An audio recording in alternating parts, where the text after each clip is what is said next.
Hey everybody, I'm Keychain. Today we have update 7.3.0. They added some Halloween events, and I've looked for some of these optimizations, but I haven't been successful in finding them. Before we get started, in the description I have a deal for the 50K bundle for the US Amazon App Store. So you can get $500 worth of Amazon coins for $375. So check that out. And I still have the 25% off 10K for the UK and Germany if you haven't taken, you know, a chance on the Amazon App Store or if you're in one of those regions. Give that a shot. So, in the new update, basically the only thing that really was added is they did the Halloween events and they said some optimizations. So, I checked the gemstone store for levels, nothing there. I checked the airship event for levels, nothing there. I checked the mermaids, none of them are unlocked. I checked the spirit mines, no new floors in the spirit mines. I checked guards to see if there's any new guards. I checked inside the regular gold pay store to see if there were any new gear sets, guards, deals, anything that was not advertised that was hidden, and I have not found a single thing. So there's there's not much to cover. I'll go over the Halloween events, and then I'll probably I had a request for a video, and I've been meaning to make it, so I'll just tack that onto this video and combine it into two. So that'll be the way that I get, more than 3 minutes worth of a video. So going into the hot events, the two events that are live right now, this Halloween Haunting, which this little pumpkin guy is pretty cool, but it's you're familiar with this format where you do quests every day, and as the day is unlocked, you get more and more quests. Typically, these are things like day one is logging in, day two is gathering resources, which this one I usually finish pretty easily. Estate affairs, if you're doing your estate affairs every day, you'll finish this. They do things like training troops, killing threats, killing red guard camps, spending stamina, spending catacombs energy. Trying to think what else they put in here, but a bunch of different things that are similar to the beginner quest. Oh, maybe they'll have it in here. No, they don't have what's in the quest, but just free amounts of little resources, and as you progress, it'll give you some extra rewards on the top. So some gold, research speed ups, scholar scrolls, and then these books. So they give you March skins, but they're only 7-day March skins. So you can get a couple of 7-day March skins. I'm personally saving all of my 3-day, 7-day, 1-day rewards because way back when on test server, they had a store inside the March skins area for March and Castle skins that you could trade things in for points to buy permanent skins that you actually wanted.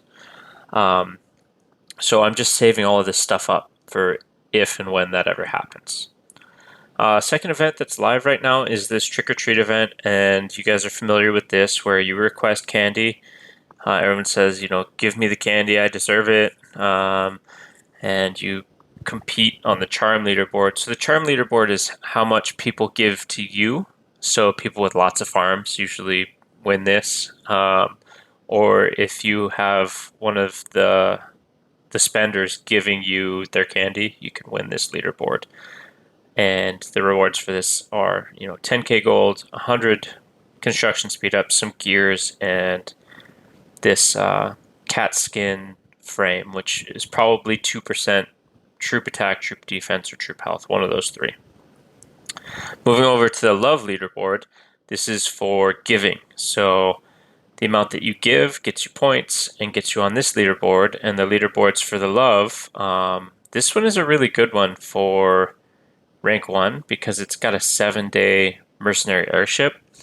Now previously, this has always gone to dark, but I don't know if he's going to be participating this time around. So I might be going for that number 1 spot. We'll see how it goes because that airship, the 7-day airship, is $100. So if you can spend $40 or $50 on these Halloween treats and get first place, well, that's, basically getting it for half off. So I'll be going for that. And then the rewards you get down here for this, getting the resource pouches, recruitment banners, and you get this frame for the Phantom Bride. So, it looks decent.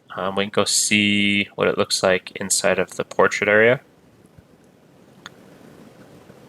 So here's the Frankenstein male one, and then here's the Vampire Bride. So pretty cool looking. I mean, not too bad. And that's really it for the update. If you find anything that I missed that's significant, let me know. I couldn't find any optimizations, and it's probably something small that I'll find later or someone will point out. But I wake up, I update the game, get some breakfast, and then make a video. So sometimes, I haven't had any coffee yet. We'll see, how that works. So the second part of this video, the thing that someone requested of me was a video on the pay-to-win guards. I guess they're not really pay-to-win. They're just like they're purchase-only guards, and they asked if it's worth it, and is it worth it to go all the way with them to max them all the way out? And it's different for each guard, and it's different for where you're at in the game. So the guards that we're talking about, one is this guy, Valban. So the thing about him is he's $50 to unlock. And when he first came out, I thought it was amazing. And the thing that you're buying him for is for his guard talents. Unless you're going to star him out and spend like $1,000, which is not worth it, to put on your wall, it's good to have him as another gathering guard. That's helped me a lot to have an extra gathering guard. But his talent gives you 500% estate army health. So that's only when someone attacks your castle that it's effective.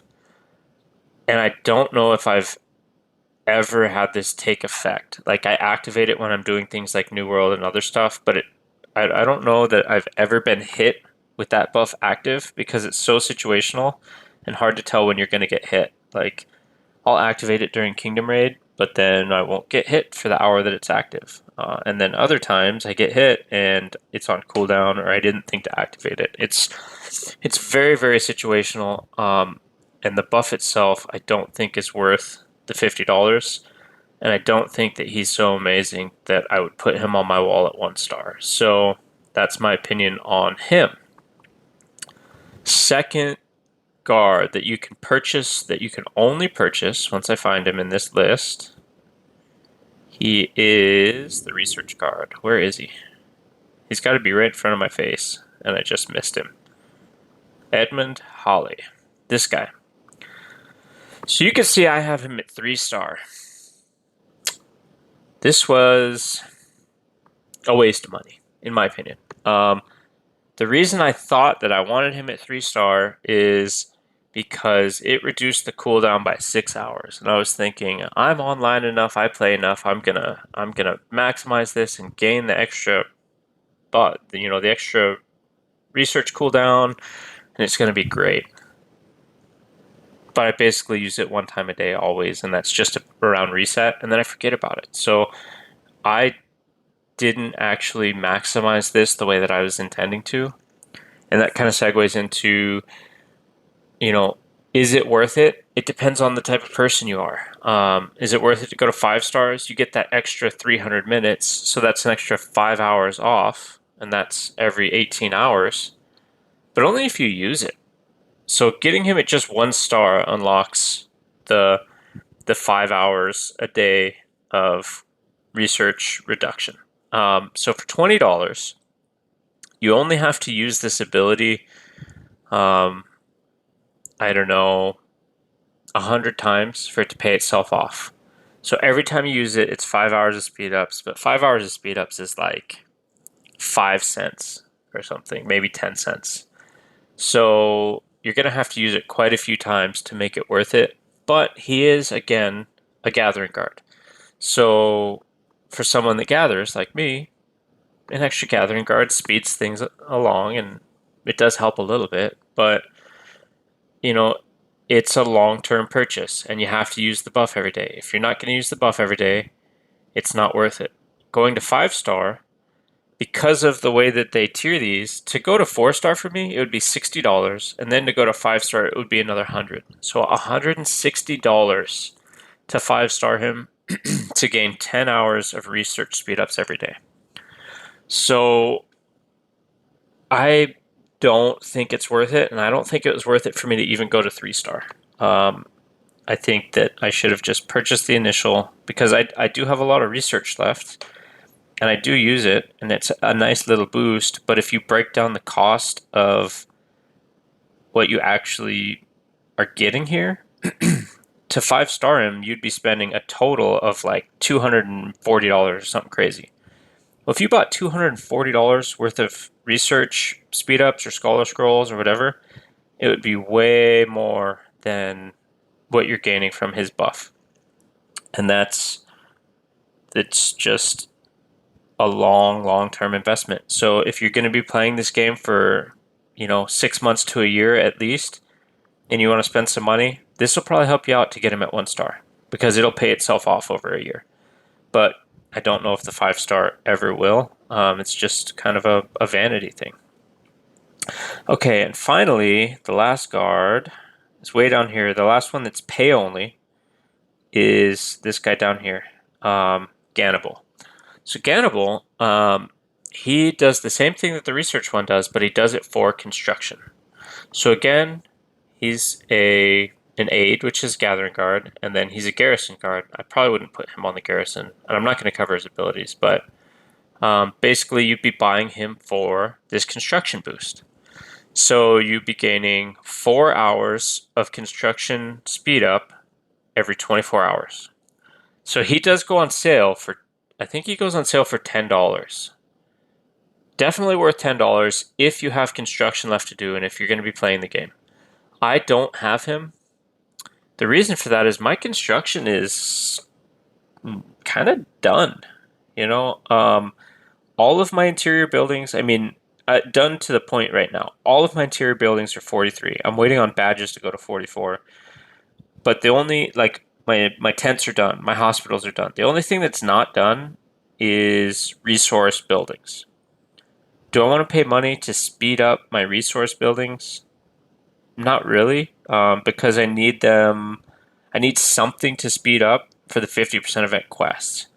Otherwise, I'm going to have to tear down buildings to rebuild them, because they structure events around things like construction speed ups that if you're maxed out or you're done, that you can't benefit from unless you tear down your own buildings, which I think is just terrible, but whatever.